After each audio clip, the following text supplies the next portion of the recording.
Okay, Rockers, on the line with Michael Sweet from Stryper. Michael, thank you so much for joining us today. How are you? Very good. You know, it's great to be talking with you again as our Rockin 101 staff had the honor of kicking off 2013 with Stryper on the Masters of Rock Cruise last February. Since then, there's been a lot going on with Stryper. 30 years going strong, original lineup to add. I mean, you got to be proud.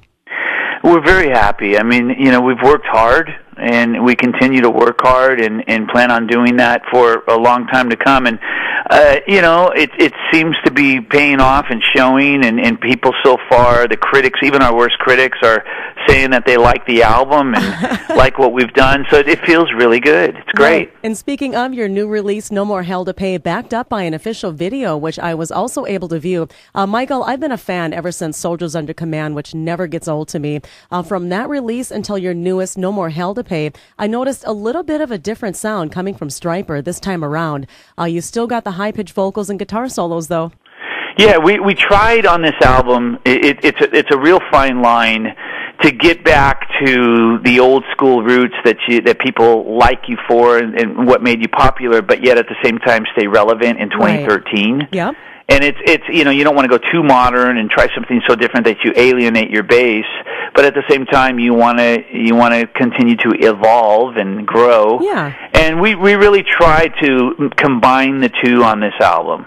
Do the new with the old, mix the new with the old, and I think we pulled it off. And the album's been getting rave reviews, and it's been doing really well in terms of numbers and stats and all that good stuff. So we're very pleased. Yeah, really happy. Absolutely. Once again, Rockers, on the line with Michael Sweet from Stryper. New material out now, No More Hell to Pay, which is, like you said, getting outstanding reviews, topping the charts at number 2 on the Christian Contemporary chart, and still up there on the top 200. You got to be happy with that feedback, Michael.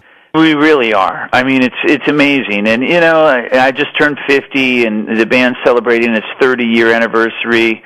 And it's crazy to me that we're still going and going. It feels, maybe not in terms of numbers, but it feels like we're going stronger than ever, and we're in our prime and in our peak right now. Right, and I feel it, too. It's really cool. It's such a great feeling.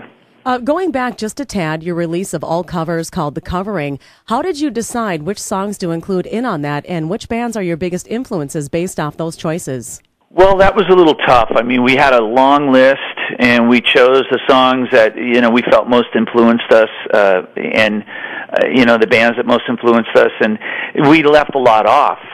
So our plans are to do a covering, too, at some point, and do a lot of the songs and the bands that we wanted to do on the first one. But, our biggest influences were just no-brainers. I mean, bands like Priest and Maiden and Black Sabbath. I was listening to Black Sabbath a lot growing up. Yeah. I listened to Priest growing up as a teenager. I mean, I love that. And, Van Halen, we were all hugely influenced by. Right, and I think a lot of people were. Just most of the songs and bands you hear on the covering are just, we didn't even have to think twice about it. Right, like you said, no-brainers. Now, you had a short stint with Boston, which I could see you doing, going years before you even did it. Michael, what's your status on that now that you have your new Stryper material out, No More Hell to Pay?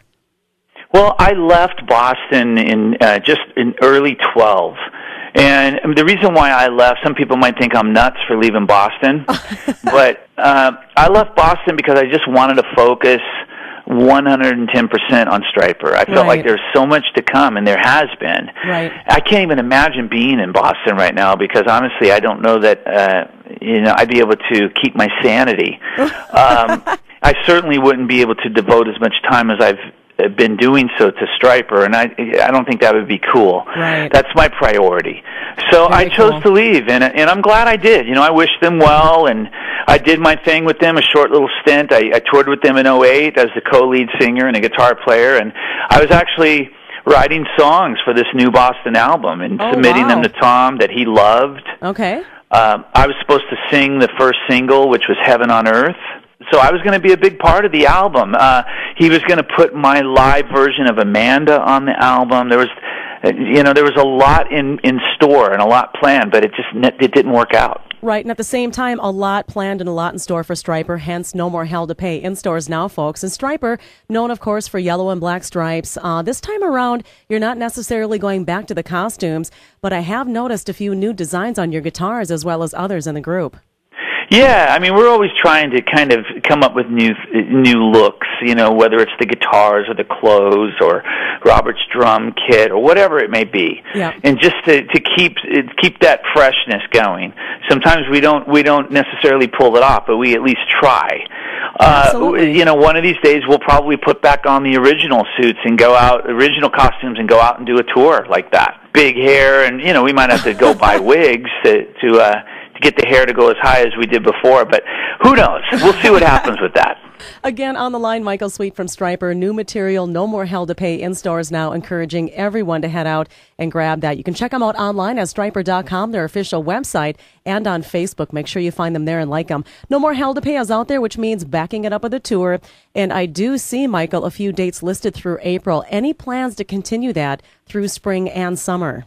Yes, we have an agent in the U.S., Sullivan Big Time Entertainment, and an agent overseas in the UK. They're both aggressively working on booking Stryper, and we're going to confirm many more dates. So we're going to be very busy touring throughout 2014 and maybe possibly even into 15. Oh, wow. And this is actually not a question, but a demand that you include at least a few dates in Minnesota, because Minnesota misses you guys too, Yeah, I know. My gosh, I don't even remember the last time we were there. I don't think it was too long ago, but Minnesota is a place that we should visit on every tour. And we've got a lot of fans there, and we love Minnesota, except for in the wintertime. It gets a little cold. I'm looking at snow here. It's very cold here. I'm on the East Coast. Yep. But Minnesota, I could never forget that cold wind going right through us. Unbelievable. It is unbelievable, and it's tough anywhere between, well, I'll say October and February, sometimes even into March and April, but you're safe anytime after April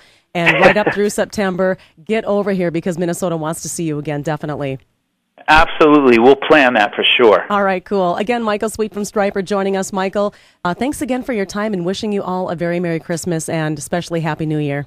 Same to you. Merry Christmas, Happy New Year, and thank you for your time and for the honor of having me on. I appreciate it, and God bless you guys.